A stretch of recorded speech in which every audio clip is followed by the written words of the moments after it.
Hombres y mujeres. Hombres y mujeres, mujeres y hombres. Nunca funcionará. Erika Jong. A veces, ciertamente, funciona. Un hombre y una mujer pueden enamorarse y el ingrediente esencial es una expresión de entrega, tal como tuvimos oportunidad de examinar en el capítulo 6. Un hombre y una mujer necesitan cada uno el ADN del otro y de ahí que tengan relaciones sexuales. Un hombre y una mujer tienen un interés común por sus hijos y su amor duradero se ha desarrollado para proteger ese interés en cuestión. Y un esposo y una esposa pueden ser sus respectivos mejores amigos y disfrutar de la formalidad y la confianza que subyace a la lógica de la amistad, en mayor medida de esta última. Estas emociones se hallan enraizadas en el hecho de que si un hombre y una mujer son monógamos, viven juntos de por vida y no son nepotistas hacia sus propias familias. Sus intereses genéticos son idénticos. Por desgracia, se trata de un enorme sí condicional. Incluso las parejas más felices se pelean como perro y gato y, hoy en día, el 50% de los matrimonios en Estados Unidos acaban en divorcio. George Bernard Shaw escribió: «Cuando queremos apreciar las proezas que se han hecho en función del amor, ¿a qué sitio miramos? A la columna de homicidios». El conflicto entre hombres y mujeres, a veces mortal, es universal y sugiere que el sexo no es una fuerza de vinculación en los asuntos humanos, sino de discordia. Una vez más, la trivialidad tiene que ser afirmada porque el saber popular la niega. Uno de los ideales utópicos de la década de 1960, reiterado desde entonces por los guías espirituales del sexo como el Dr. Ruth, es el vínculo intensamente erótico, mutuamente disfrutable, libre de culpabilidad, emocionalmente abierto y monógamo de por vida de la pareja. En oposición, el ideal alternativo proclamado desde las filas de la contracultura fue la orgía intensamente erótica, mutuamente disfrutable, libre de culpabilidad, emocionalmente abierta y, valga la redundancia, de cama redonda. Ambas fueron atribuidas a nuestros antepasados homínidos, a los primeros estadios de la civilización o a tribus primitivas que vivían aún en nuestros días en algún rincón del mundo. Pero tanto la una como la otra son tan míticas como el jardín del Edén. La batalla de los sexos no es solo una escaramuza en la guerra entre individuos que no están emparentados, sino que se libra en un teatro diferente por unas razones que Donald Simons fue el primero en explicar en estos términos. Con respecto a la sexualidad humana, hay una naturaleza humana femenina y una naturaleza humana masculina, y estas naturalezas son extraordinariamente diferentes. Los hombres y las mujeres difieren en sus naturalezas sexuales porque a lo largo de todo el período en que fuimos cazadores y recolectores, inmensamente dilatado en el tiempo de la historia evolutiva humana, los deseos y disposiciones sexuales que eran adaptativos para un sexo fueron para el otro licencias que permitían el olvido reproductivo. Son muchos quienes niegan la existencia de cualquier diferencia interesante entre los sexos. En mi propia institución docente, los estudiantes de la asignatura Psicología del Sexo acostumbran a aprender que la única diferencia consolidada entre hombres y mujeres es que a los hombres les gustan las mujeres y a las mujeres los hombres. Las dos naturalezas humanas de las que habla Simons son despachadas como estereotipos sexuales, como si al hacerlo se estuviera aportando una prueba de su falsedad. La creencia de que las arañas tejen telarañas y los cerdos, en cambio, no, es también un estereotipo, pero no por ello es menos cierto que así sucede. Como veremos, algunos estereotipos acerca de los afectos sexuales han conseguido ser contrastados y verificados más allá de la duda razonable. De hecho, quienes investigan las diferencias en los sexos han descubierto que muchos estereotipos sexuales subestiman las diferencias documentadas entre los sexos.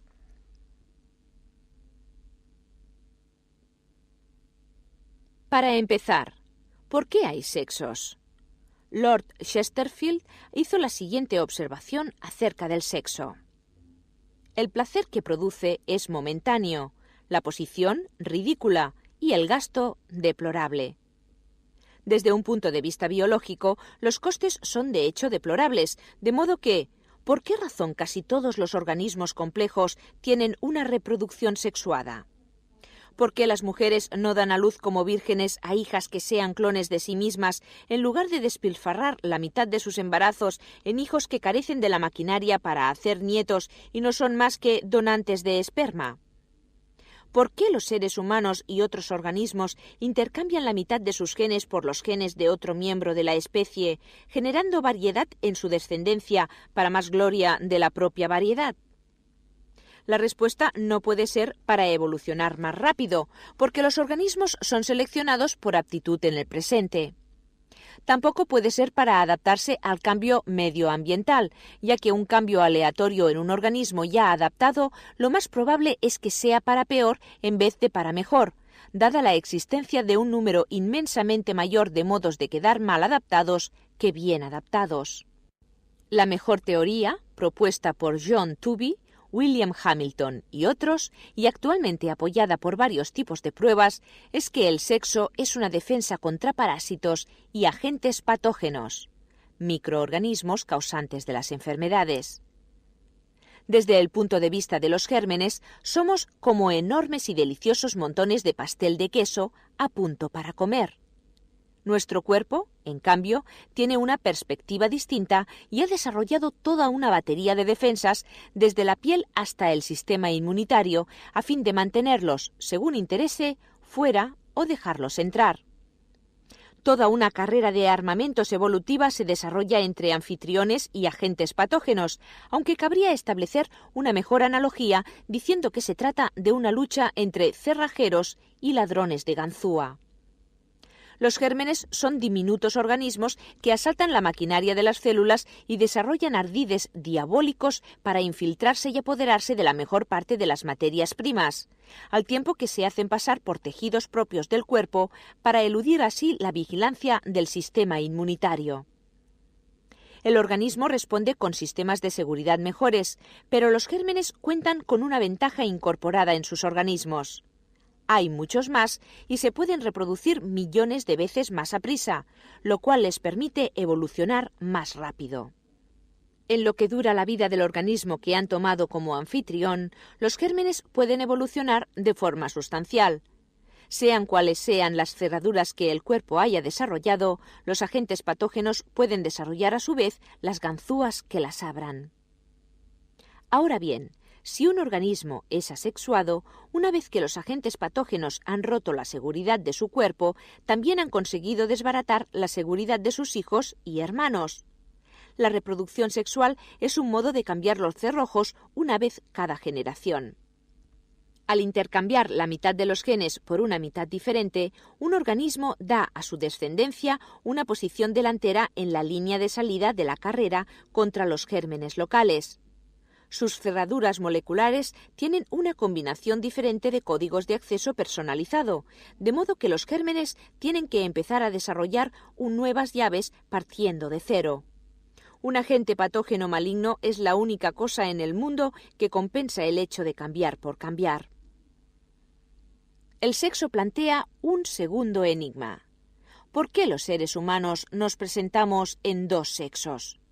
¿Por qué elaboramos un gran óvulo y cantidades de diminutos espermatozoides y no gotas iguales que se fundan como lo hace el mercurio?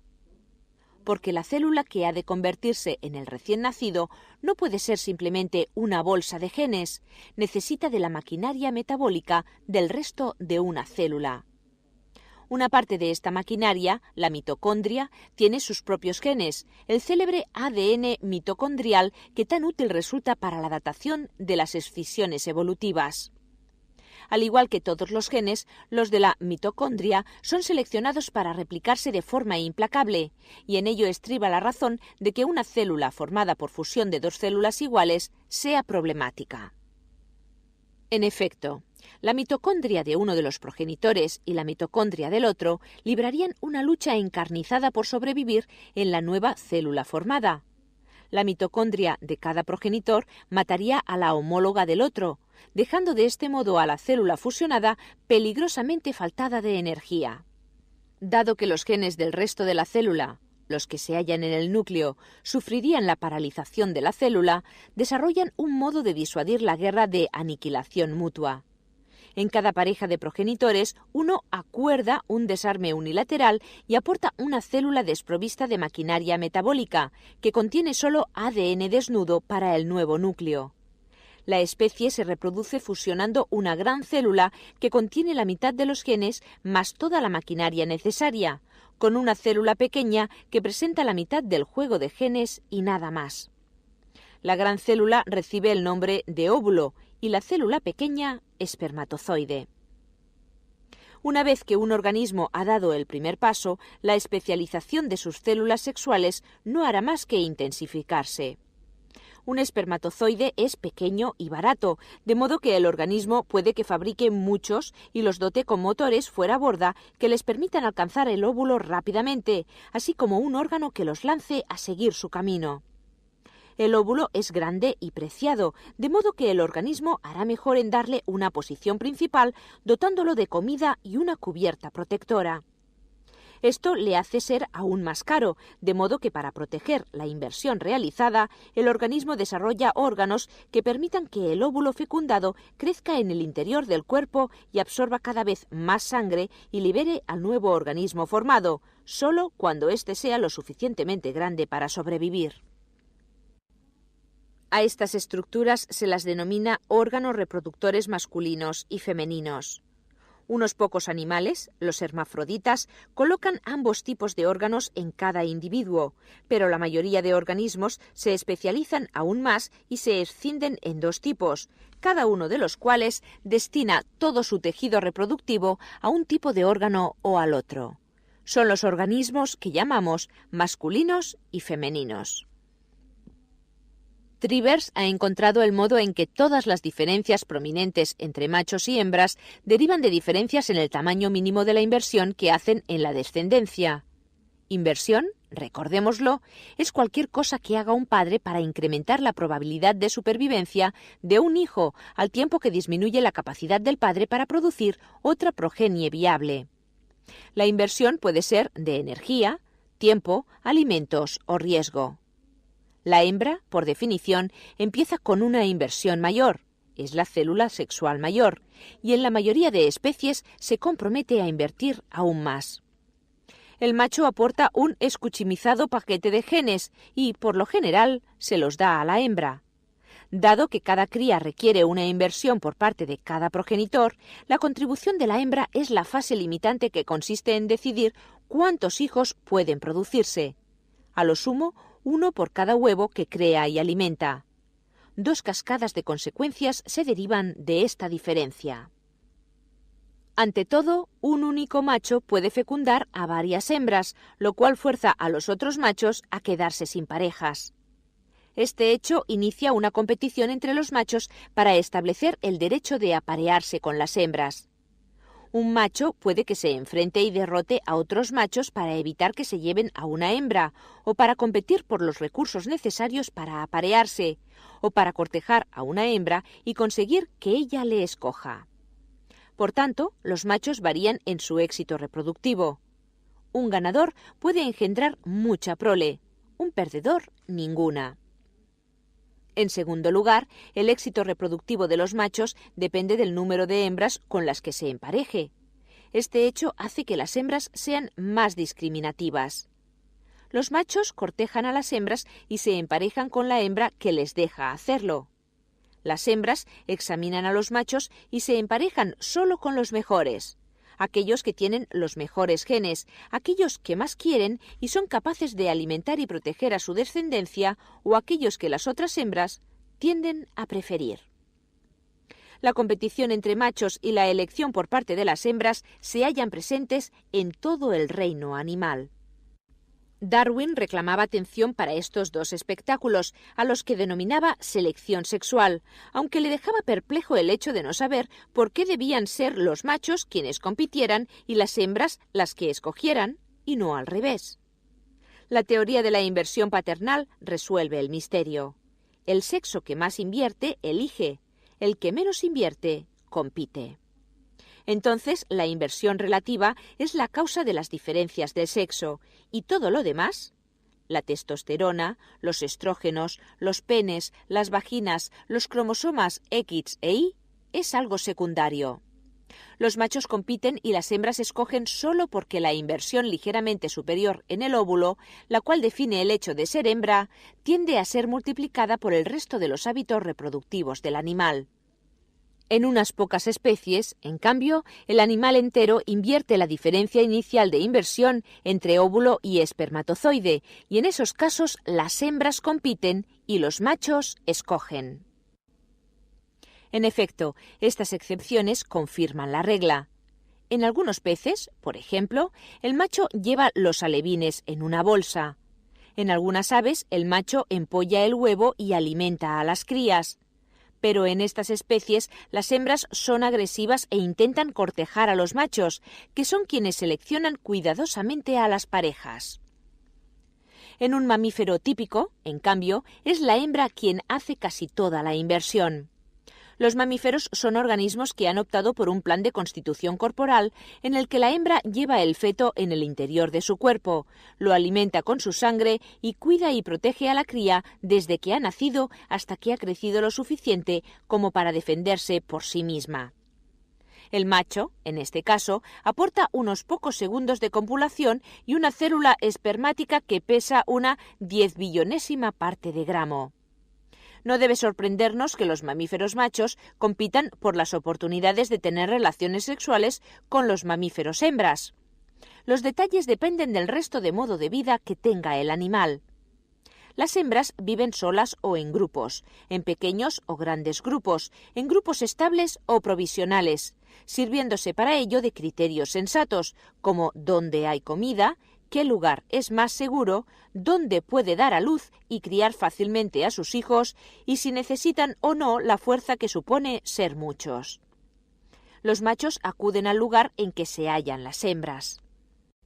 Los elefantes hembras determinan, por ejemplo, congregarse en playas fluviales que un macho puede fácilmente rondar y vigilar. Un único macho puede monopolizar el grupo, y los machos se enzarzan en sangrientas luchas para llevarse el primer premio. Los luchadores más grandes son los mejores, de modo que los machos evolucionarán en el sentido de desarrollar un tamaño que llega a ser de 4 veces el de las hembras. Los simios tienen una amplia variedad de disposiciones sexuales, lo cual significa, por cierto, que no hay nada similar a una herencia simia con la que los seres humanos estén condenados a vivir. Los gorilas habitan al borde de las selvas en pequeños grupos formados por un solo macho y varias hembras.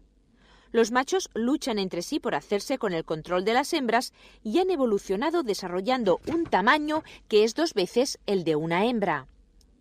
Las hembras gibón son solitarias y viven dispersas, y el macho busca el territorio de una hembra y actúa como fiel consorte. Dado que los otros machos se hallan en otros territorios, no luchan más que las hembras y no son mayores de tamaño.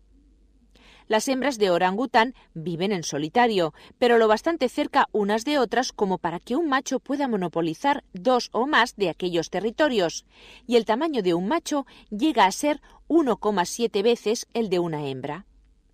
Los chimpancés viven en amplios grupos inestables que ningún macho podría dominar.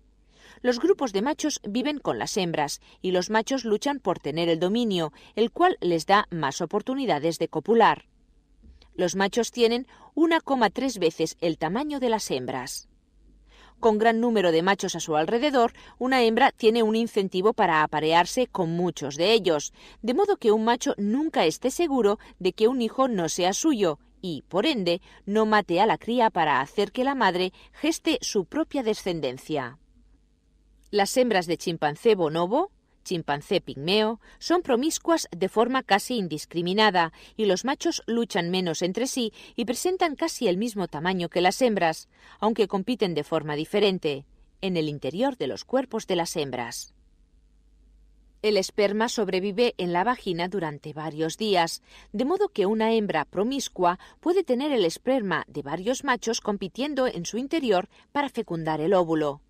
Cuanto más esperma produce un macho, mayor es la posibilidad de que uno de sus espermatozoides sean los primeros en llegar a su destino. Este hecho explica por qué los chimpancés tienen testículos enormes en comparación con el tamaño de su cuerpo. Mayores testículos elaboran más esperma, lo cual le da mejores posibilidades en el interior de las hembras promiscuas. Un gorila cuadruplica el peso de un chimpancé, pero sus testículos son 4 veces más pequeños. Las hembras en el harén del gorila no tienen posibilidad de copular con ningún otro macho, de modo que su esperma no tiene que competir. Los gibones, que además son monógamos, tienen asimismo testículos pequeños. En casi todos los primates, y cabría añadir en casi todos los mamíferos, los machos son padres vividores, que no aportan nada más aparte del ADN a su prole. Otras especies son más paternales. Casi todas las aves, muchos peces e insectos, y los carnívoros sociales como los lobos, cuentan con machos que protegen o alimentan a su prole. La evolución de la inversión paternal del macho se ve ayudada por varias cosas. Una de ellas es la fecundación externa, presente en casi todos los peces, en la que la hembra desova y el macho fertiliza los huevos en el agua. El macho se asegura de que los huevos fecundados son portadores de sus genes, y puesto que son liberados mientras las crías aún no están desarrolladas, el macho tiene oportunidad de ayudar. En cambio, en la mayoría de los mamíferos, las cartas juegan en contra de la paternidad responsable. El óvulo está escondido en el cuerpo de la madre, donde hay otros machos que pueden fecundarlo, de modo que un macho nunca puede estar seguro de que un hijo sea realmente suyo. Además, el embrión cumple la mayor parte de su desarrollo en el cuerpo de la madre, donde el padre no puede llegar y ayudar directamente. Y un padre puede desertar o intentar aparearse con otra hembra mientras la hembra fecundada se quede embarazada y no puede liberarse del feto o la cría sin pasar por el largo proceso de alimentar un embrión durante todo su desarrollo para quedar de nuevo en el punto del que había partido. La paternidad se ve también fomentada cuando el estilo de vida de una especie hace que los beneficios superen a los costes, es decir, cuando la prole sea vulnerable sin la presencia del padre, cuando pueda aprovisionarla fácilmente con alimentos concentrados como la carne y cuando las crías sean fáciles de defender. Cuando los machos se convierten en abnegados padres, las reglas del juego de emparejamiento cambian. Una hembra puede que escoja entonces a una pareja basándose en la capacidad y la voluntad que muestre para invertir en su prole, en la medida en que pueda estimarla. Las hembras, y no solo los machos, compiten por tener parejas, aunque los premios a los que apuntan son distintos. Los machos compiten por hembras fértiles que quieran copular. Las hembras compiten por machos opulentos que quieran invertir. La poligamia no es ya cosa de un único macho que se impone a todos los demás repartiendo palizas, o de hembras que quieran ser inseminadas por el macho más hermoso o más fiero. Cuando los machos invierten más que las hembras, tal como hemos visto, puede que las especies sean poliándricas, es decir, que hembras inflexibles tengan harenes de machos. El plan de constitución corporal de los mamíferos ha impedido esa opción. Cuando un macho tiene mucho más a invertir que los otros, porque, pongamos por caso, controla un territorio mejor, las hembras puede que alcancen mejor bienestar compartiéndolo, poligamia, que teniendo su propia y exclusiva pareja, puesto que una porción de un gran recurso puede ser mejor que la integridad de uno exiguo. Cuando las aportaciones de los machos son más equitativas, la atención íntegra de uno pasa a ser valorable y la especie se asienta en la monogamia. Muchas aves parecen ser monógamas. En Manhattan, Woody Allen le dice a Diane Keaton: «Creo que la gente se empareja de por vida, como las palomas o los católicos». La película se proyectó antes de que los ornitólogos empezaran a someter a las aves a las pruebas del ADN, las cuales revelaron que, para mayor estupor, las palomas tampoco eran tan fieles. En algunas especies de aves, un tercio de la prole tiene el ADN de un macho distinto al consorte de la hembra. El ave macho es adúltera porque intenta criar la prole de una hembra y aparearse con otras, esperando que su prole sobreviva por sí misma o, en el mejor de los casos, sea criada por un consorte burlado. La ave hembra, en cambio, es adúltera porque tiene una posibilidad de tener lo mejor de los dos mundos, los genes del macho más apto y la inversión del macho más voluntarioso. La víctima de la burla está peor que si no hubiese tenido prole alguna, porque ha dedicado sus esfuerzos materiales a los genes de un competidor. De este modo, en especies cuyos machos invierten, los celos del macho están orientados no solo a los machos rivales, sino a la hembra. El macho puede protegerla, seguirla a un lado y a otro, copular repetidamente y evitar a las hembras que presenten signos de haberse apareado recientemente. El sistema de emparejamiento humano no es como el sistema de apareamiento de los demás animales, aunque ello no significa que el ser humano se libere de las leyes que rigen los sistemas de apareamiento, que han sido documentadas en centenares de especies. Cualquier gen que predispusiera a un macho para ser burlado o a una hembra para percibir menor ayuda paternal que sus vecinas rápidamente quedaría excluido de la reserva genética.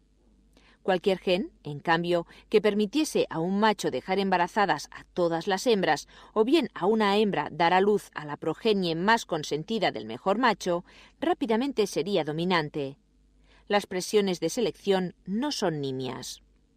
Al ser la sexualidad humana socialmente construida e independiente de la biología, tal como lo considera la visión académica divulgada, no solo tiene que haberse librado de forma milagrosa de estas poderosas presiones selectivas, sino que debe resistir presiones igualmente poderosas de tipo distinto.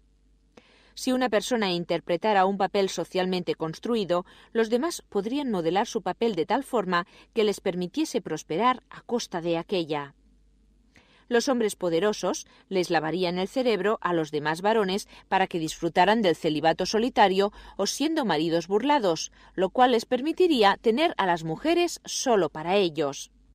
Cualquier consentimiento en aceptar papeles sexuales socialmente construidos sería discriminado y dominarían los genes que se opondrían a los papeles sexuales socialmente construidos. ¿Qué tipo de animal es el Homo sapiens? Somos mamíferos, por tanto la inversión paternal mínima de una mujer es mucho mayor que la de un hombre. La mujer aporta 9 meses de gestación y, en un entorno natural, entre 2 y 4 años dedicados a la cría del hijo nacido. El macho aporta unos pocos minutos de sexo y una cucharilla de semen. Los hombres tienen un tamaño 1,15 veces mayor a las mujeres, lo cual nos dice que, en el transcurso de nuestra historia evolutiva, han competido entre sí y que algunos hombres se han apareado con varias mujeres y algunos otros con ninguna. A diferencia de los gibones, que viven aislados, son monógamos y relativamente asexuales, los seres humanos somos gregarios, los hombres y las mujeres viven juntos en grandes grupos y constantemente tienen oportunidad de emparejarse. Los hombres tenemos testículos más pequeños relativamente a la talla del cuerpo si nos comparamos con los chimpancés, pero mayores que los gorilas y los gibones, hecho que sugiere que las mujeres ancestrales no eran lascivamente promiscuas, pero tampoco eran siempre monógamas. Los niños nacen indefensos y siguen siendo dependientes de los adultos durante un largo período de la vida humana, razón por la cual el saber y las habilidades son tan importantes, presumiblemente, para el estilo de vida humana. Por tanto, los hijos necesitan de la inversión paternal y los hombres, porque consiguen carne cazando y otros recursos, tienen algo que invertir. Los hombres exceden en mucho la inversión mínima que su anatomía les permitiría emplear. Alimentan, protegen y enseñan a sus hijos. Este hecho hará que el ser burlado, la infidelidad de la pareja, sea una preocupación masculina y el consentimiento y la capacidad de un hombre para invertir en los hijos, en cambio, una preocupación de las mujeres. Dado que los hombres y las mujeres viven juntos en grandes grupos, como lo hacen también los chimpancés y, en cambio, invierten en sus hijos como las aves, los seres humanos evolucionamos desarrollando el matrimonio, en el cual un hombre y una mujer constituyen una alianza reproductiva que sirve para limitar las exigencias de terceras partes en relación a pretensiones sexuales e inversión paternal. Estos hechos de la vida nunca han cambiado, pero hay otros que sí. Hasta fecha reciente, los hombres cazaban y las mujeres se dedicaban a la recolección. Las mujeres eran casadas a temprana edad, después de alcanzar la pubertad. No había anticonceptivos ni sistema institucionalizado de adopción aparte del que se basaba en individuos parientes, ni tampoco inseminación artificial. El sexo servía a la reproducción y viceversa. No se obtenían alimentos de plantas o animales domesticados, por tanto no había biberones y todos los niños eran amamantados. No había asistencia médica colegial ni hombre que tuviera por profesión sus labores. Los bebés y los niños pequeños vagaban alrededor de sus madres y las otras mujeres. Estas condiciones persistieron durante el 99% de nuestra historia evolutiva y han dado forma a nuestra sexualidad. Nuestros pensamientos y sentimientos sexuales se hallan adaptados a un mundo en el cual tener relaciones sexuales conducía a tener bebés, tanto si se quería tenerlos en ese momento como si no. Además, pensamientos y sentimientos sexuales están adaptados a un mundo en el cual los hijos eran más un problema de la madre que del padre. Por otro lado, cuando utilizo términos como debe, mejor y óptimo, se trata de modos sucintos de nombrar estrategias capaces de conducir al éxito reproductivo en aquel mundo del que provenimos. En ningún caso, no obstante, me estoy refiriendo a lo que desde un punto de vista moral es correcto, alcanzable en el mundo moderno o bien conducente a la felicidad, cosas todas ellas que son asuntos diferentes. La primera pregunta acerca de la estrategia consiste en averiguar cuántas parejas queremos. Recuérdese que cuando la inversión mínima en la progenie es mayor para las hembras, un macho puede tener más prole si se aparea con muchas hembras, pero, en cambio, una hembra no tendrá más descendencia si se aparea con múltiples machos, ya que está limitada a una por concepción máximo. Supongamos, por ejemplo, que un hombre cazador-recolector esperara tener con una mujer entre 2 y 5 hijos. Una aventura premarital o extramarital que acabara en embarazo incrementaría el resultado reproductivo del hombre entre un 20 y un 50% máximo. Cierto que si el hijo muriese de hambre o a causa de que el padre se ausentara, este último no mejoraría en nada su bienestar.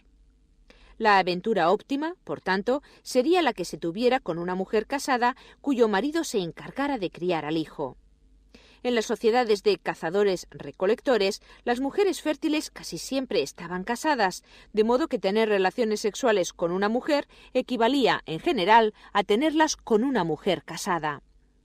Aun cuando no lo estuviera, son más los hijos sin padre que viven que los que mueren. Por tanto, una aventura con una pareja no casada puede, asimismo, aumentar el resultado de la reproducción. En cambio, ninguno de los cálculos anteriores se aplica a las mujeres. Una parte de la mente masculina, en consecuencia, querrá tener una variedad de parejas sexuales por el mero hecho de tener una variedad de parejas sexuales. ¿Piensa acaso el lector que la única diferencia entre hombres y mujeres es que a ellos les gustan las mujeres y a ellas los hombres? A cualquier barman o abuela a los que se les hiciera esta pregunta dirían que es más probable que los hombres sean más ligeros de cascos, aunque tal vez se trate solo de un estereotipo anticuado. El psicólogo David Bass buscó el estereotipo en personas que con mayor probabilidad podían refutarlo. Los hombres y las mujeres de las elitistas universidades de humanidades norteamericanas, una generación después de la Revolución Feminista, en el momento del apogeo de las sensibilidades políticamente correctas. Los métodos empleados en esta verificación fueron reconfortantemente directos. Los cuestionarios confidenciales planteaban una serie de preguntas. ¿Con qué grado de determinación busca esposo o esposa? Las respuestas eran por término medio idénticas para los hombres y las mujeres. ¿Con qué grado de determinación busca compañía para una sola noche? Las mujeres dijeron que no muy decididamente y los hombres que con bastante determinación. ¿Cuántas parejas sexuales le gustaría tener en el próximo mes? ¿Y en los próximos 2 años? ¿Y en su vida?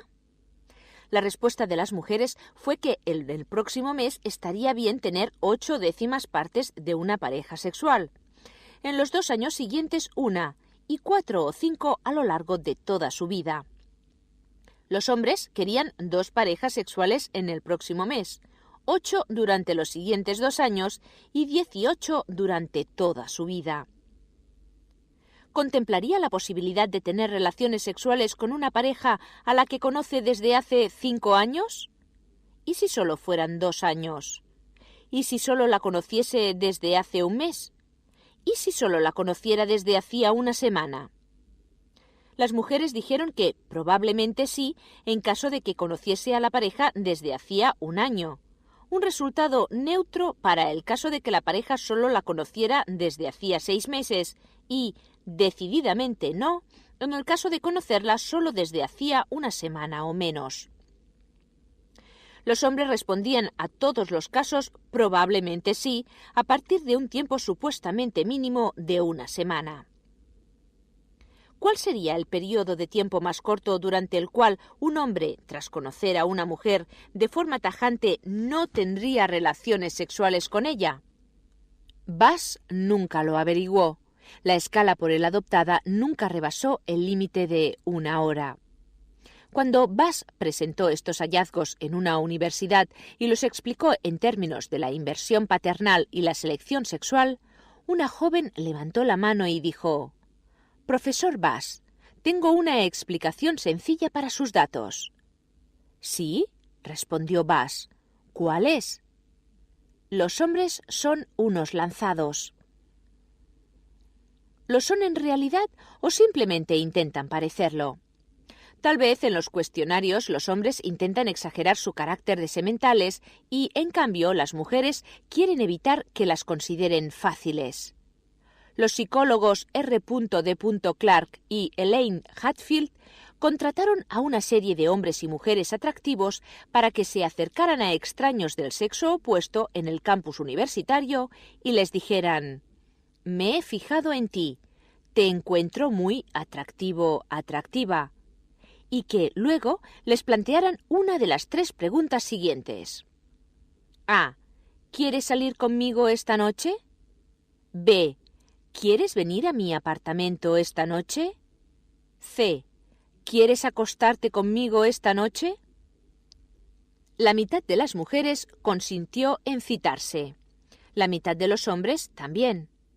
El 6% de las mujeres consintió en subir al apartamento de sus ligues. Entre el 6 y el 9% de los hombres también. Ninguna de las mujeres consintió en tener relaciones sexuales. El 75% de los hombres sí.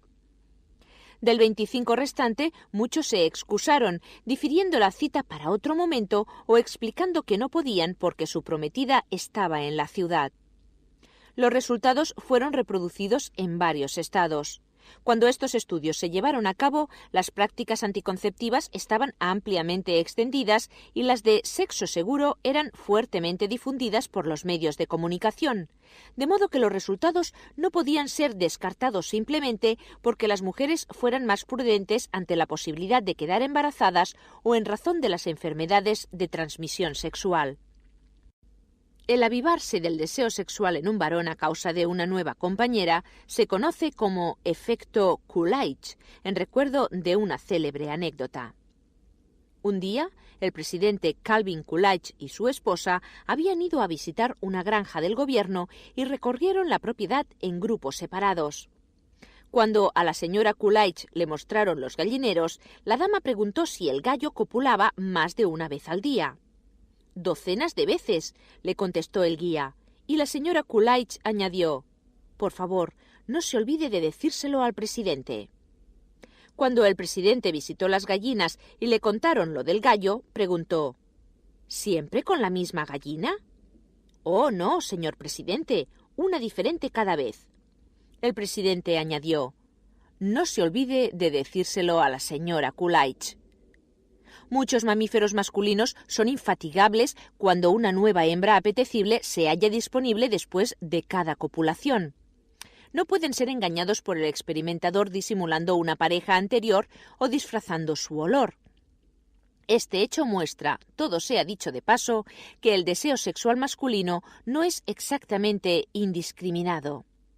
Puede que los machos no se preocupen del tipo de hembra con la que se aparean, pero son hipersensibles a cuál es la hembra con que se emparejan. Se trata de otro ejemplo de la distinción lógica entre los individuos y las categorías, cuya notoria importancia argumenté al criticar el asociacionismo en el capítulo 2. Los hombres no tienen el vigor sexual de los gallos, pero presentan un tipo de efecto Coolidge en su deseo durante períodos de tiempo más dilatados. En muchas culturas, y entre ellas la occidental, los hombres alegan que el ardor sexual que sienten por sus esposas se desvanece en los primeros años de matrimonio. Es el concepto de la persona individual, no su apariencia u otras cualidades, lo que activa ese declive.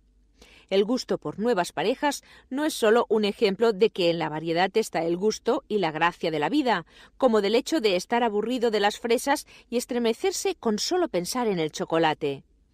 En el cuento de Isaac Bashevis Singer, Schlemiel the First, un simplón de la aldea mítica de Shelm se marcha de viaje, pero se pierde y, sin darse cuenta, regresa a su casa pensando que ha llegado a otra aldea y que, por una fabulosa coincidencia, las dos se parecen como dos gotas de agua.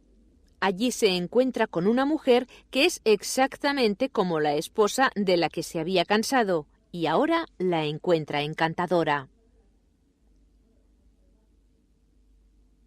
También forma parte de la mente sexual masculina cierta capacidad de ser fácilmente excitado por una pareja sexual posible, en realidad por la más vaga insinuación de una posible pareja sexual. Los zoólogos han descubierto que los machos de muchas especies cortejarán una enorme gama de objetos que presentan una vaga semejanza con la hembra. Otros machos, hembras de otras especies, hembras de la propia especie que han sido disecadas y clavadas en una madera, partes de las hembras disecadas como una cabeza suspendida en el aire e incluso las partes de hembras disecadas a las que se les han quitado rasgos importantes como son los ojos y la boca. El macho de la especie humana se excita al ver una mujer desnuda, no solo en carne y hueso, sino también en filmes, fotografías, dibujos, postales, muñecas y representaciones reproducidas siguiendo un mapa de bits proyectado por un tubo de rayos catódicos. Disfruta con esta identidad en que toma una cosa por otra, sosteniendo una industria pornográfica de alcance mundial, que solo en Estados Unidos mueve 10.000 millones de dólares anuales, un volumen de negocio que equivale al de los deportes y la cinematografía juntos. En las culturas de cazadores-recolectores, los jóvenes elaboran dibujos con carbón de senos y vulvas en los salientes rocosos, los tallan en troncos de árboles y los trazan sobre la arena. La pornografía, que es similar en todo el mundo y hace un siglo era en gran medida como es hoy, representa de forma gráfica y con detalles físicos una sucesión de hembras anónimas desnudas ardientemente deseosas de tener relaciones sexuales esporádicas e impersonales. Para una mujer, en cambio, no tendría sentido sentirse fácilmente excitada al ver un hombre desnudo. Una mujer fértil nunca tendrá escasez de parejas sexuales dispuestas y, en este mercado de la carne, puede buscar el mejor marido disponible, los mejores genes u otros rendimientos a cambio de sus favores sexuales. Si pudiese excitarse al ver un hombre desnudo, los hombres podrían inducirla a tener relaciones sexuales simplemente exhibiéndose y, de este modo, la posición negociadora de la mujer se vería comprometida. Las reacciones de los sexos ante la desnudez son bastante diferentes. Los hombres ven a las mujeres desnudas como una suerte de invitación. Las mujeres ven a los hombres desnudos como un tipo de amenaza. En 1992, un estudiante de Berkeley, conocido en el campus como chico desnudo, optó por hacer jogging, asistir a las aulas y comer en los comedores desnudo en señal de protesta contra las tradiciones sexuales represivas de la sociedad occidental. El muchacho fue expulsado cuando algunas estudiantes femeninas alegaron que el comportamiento del muchacho debía ser clasificado como acoso sexual. Las mujeres no buscan contemplar a hombres extraños desnudos o representaciones de relaciones sexuales anónimas, y prácticamente no hay un mercado femenino para la pornografía. Playgirl, el supuesto contraejemplo, está claramente orientada al mercado homosexual masculino.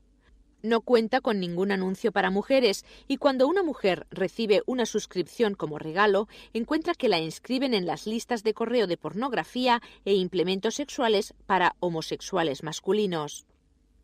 En el laboratorio, ciertos experimentos realizados en un primer momento afirmaban que los hombres y las mujeres presentaban una excitación sexual idéntica cuando eran expuestos a la pornografía.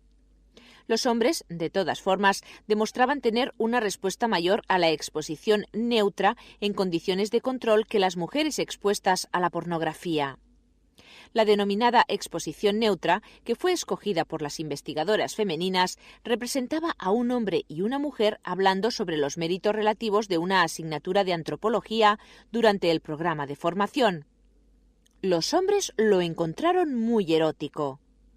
Las mujeres a veces pueden excitarse cuando consienten en contemplar retratos de relaciones sexuales, aunque no los buscan.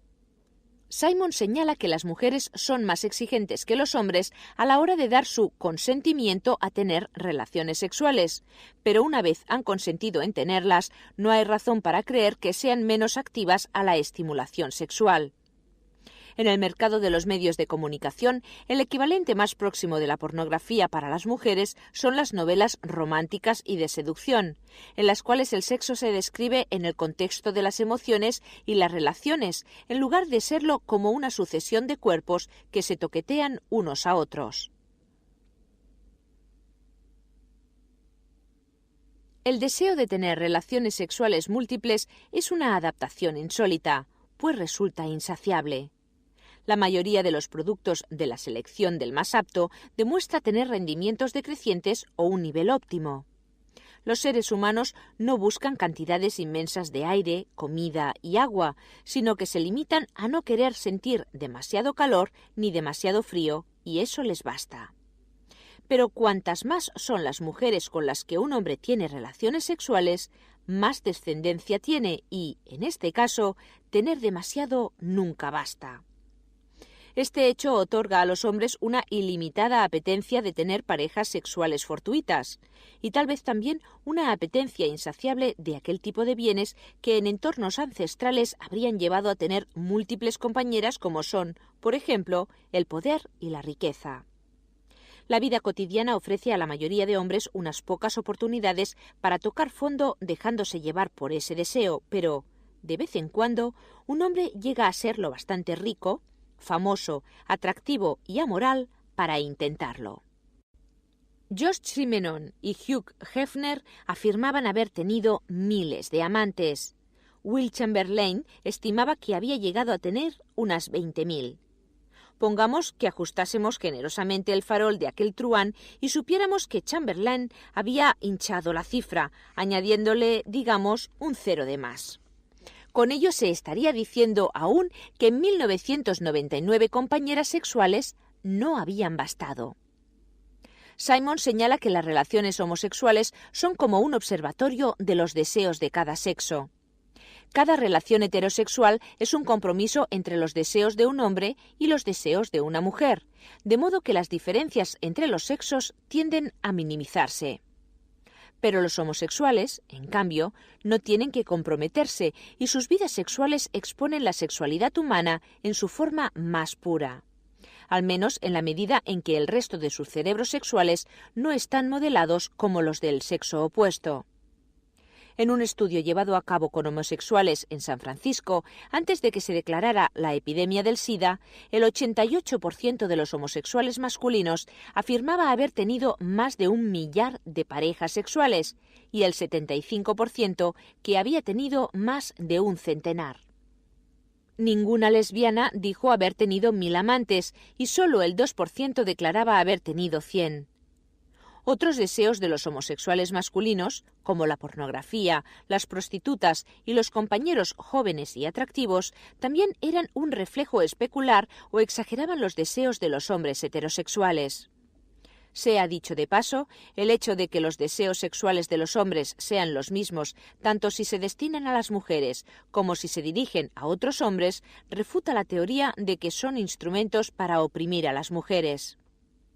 No es que los hombres que son homosexuales sean hiperactivos sexualmente, sino que simplemente se trata de hombres cuyos deseos masculinos rebotan en otros deseos masculinos en lugar de hacerlo en los femeninos. En este sentido, Simons escribe: «Sugiero que los hombres heterosexuales serían igual de propensos que los homosexuales a tener relaciones sexuales a menudo con extraños, a tomar parte en orgías anónimas en baños públicos y a hacer una parada en un local para que les hagan una felación en el camino de regreso a casa después del trabajo, si las mujeres estuvieran interesadas en estas actividades. Pero las mujeres no están interesadas». Entre los heterosexuales, si los hombres quieren mayor variación que las mujeres, Econ 101 nos dice qué acabará sucediendo. La copulación sería concebida como un servicio femenino, un favor que las mujeres conceden o retiran a los hombres. Numerosas metáforas tratan las relaciones sexuales con una mujer como un bien preciado, tanto si se centran en la perspectiva de la mujer, reservarse, entregarse, sentirse utilizada, como en la del hombre, conseguirla, favores sexuales, ponerse contento. Además, las transacciones sexuales a menudo obedecen a los principios del mercado, tal como los cínicos de todas las opiniones han reconocido desde hace tiempo. La teórica feminista Andrea Dworkin ha escrito: «Un hombre quiere que una mujer tenga relaciones sexuales. Puede robarlas, violación, persuadirla para que se las conceda, seducción, alquilarla brevemente, prostitución, alquilarla a largo plazo con opción de compra, matrimonio en Estados Unidos, o comprarla, el matrimonio en la mayoría de las sociedades. En todas las sociedades son principal o exclusivamente los hombres quienes cortejan, hacen proposiciones, seducen, usan la magia del amor, hacen regalos a cambio de relaciones sexuales, pagan las dotes de las novias, en lugar de recoger las dotes, alquilan prostitutas y violan». La economía sexual, ciertamente, depende asimismo de lo deseables que sean los individuos, no de la media de deseos de los sexos. Los seres humanos pagan por el sexo, en efectivo, con compromisos o favores, cuando la pareja es más deseable de lo que ellos son. Dado que las mujeres son más discriminadoras que los hombres, el hombre de tipo medio tiene que pagar por tener relaciones sexuales con la mujer de tipo medio. Un hombre medio llamará la atención de una esposa de más alta calidad y no de una pareja sexual fortuita, considerando el compromiso matrimonial como un tipo de pago, mientras que una mujer atraerá a una pareja sexual fortuita de mayor calidad, que no pagará nada, y no a un marido. Los hombres de calidad superior, en teoría, tendrían un amplio número de mujeres haciendo cola para tener relaciones sexuales con ellos. Un dibujo cómico de Dan Wasserman muestra a una pareja que sale de un teatro tras haber visto la película Una proposición indecente. El marido le dice a su esposa: «¿Te acostarías con Robert Redford por $1 millón? A lo que ella le responde: «Sí, pero tendría que darme un poco de tiempo para reunir el dinero». El humor del dibujante, no obstante, saca partido de nuestro sentido de la sorpresa. No esperamos que la vida real funcione así. Los hombres que más atractivos resultan a las mujeres no se prostituyen, sino que puede que incluso lleguen a alquilar prostitutas. En 1995, el actor Hugh Grant, posiblemente el hombre más atractivo del mundo, fue detenido por haber mantenido sexo oral con una prostituta en el asiento delantero de su coche. El simple análisis económico falla en este punto, porque el dinero y el sexo no son completamente fungibles. Tal como veremos, parte del atractivo de los hombres proviene de su riqueza. Por tanto, los más atractivos no necesitan dinero. Además, el pago que casi todas las mujeres esperan no es en efectivo, sino en forma de un compromiso a largo plazo, que es un recurso escaso aún para el hombre más rico y más atractivo. La economía del asunto que tuvo Hugh Grant queda bien resumida como intercambio, según se cuenta en otra película, basada en el relato de Heidi Fleiss, la prostituta de Hollywood. Una chica de Alterne le pregunta a su amiga por qué los tíos atractivos tienen que pagar por tener relaciones sexuales con ella. No te pagan por tenerlas, le responde la amiga. Te pagan para que después te marches. ¿Podría ser que los hombres aprendan a desear la variedad sexual? Tal vez sea un medio para un fin, siendo ese fin cierta condición social en nuestra sociedad. El personaje de Don Juan es caracterizado como un semental fogoso en cuyos brazos la mujer hermosa se convierte en un trofeo. Ciertamente, cualquier cosa que sea deseable y rara puede convertirse en símbolo de cierto prestigio social, pero no significa que se vaya en pos de todas las cosas deseables porque sean símbolos de prestigio social. Sospecho que si a los hombres se les planteara una opción hipotética entre tener relaciones sexuales a escondidas con muchas mujeres atractivas o gozar de una reputación de tener relaciones sexuales con muchas mujeres atractivas, pero sin que hubiese sexo de por medio, optarían por la primera, es decir, por el sexo. Y ello no solo porque el sexo sea un incentivo más que suficiente, sino porque una reputación de tener relaciones sexuales es un desincentivo. Los personajes como Don Juan no inspiran admiración, sobre todo en las mujeres, aunque puede que inspiren envidia en los hombres, una relación distinta y no siempre agradable. En este sentido, Simons señala: los hombres parecen estar constituidos de tal modo que se resisten a aprender a no desear la variedad a pesar de impedimentos como el cristianismo y la doctrina del pecado, del judaísmo y la doctrina del mensch, de las ciencias sociales y las doctrinas de la homosexualidad reprimida y la inmadurez psicosexual, a pesar de las teorías evolutivas del emparejamiento monógamo, de las tradiciones culturales y legales que apoyan y glorifican la monogamia, del hecho de que el deseo de variedad sea prácticamente imposible de satisfacer, a pesar del tiempo y la energía y los innumerables tipos de riesgos, físicos y emocionales, que entraña la búsqueda de la variedad y las claras recompensas potenciales de aprender a satisfacerse en lo sexual con una única mujer. La ligereza de cascos, aprendida o no, no es el único componente de la mente del hombre. Si bien el deseo conduce a menudo al comportamiento, a veces no lo hace, porque otros deseos son más fuertes o porque se aplican tácticas de autocontrol. Véase capítulo 6. Los gustos sexuales de los hombres pueden calibrarse o dominarse según el atractivo del hombre, la disponibilidad de parejas y la evaluación que él haga de los costes de un flirteo.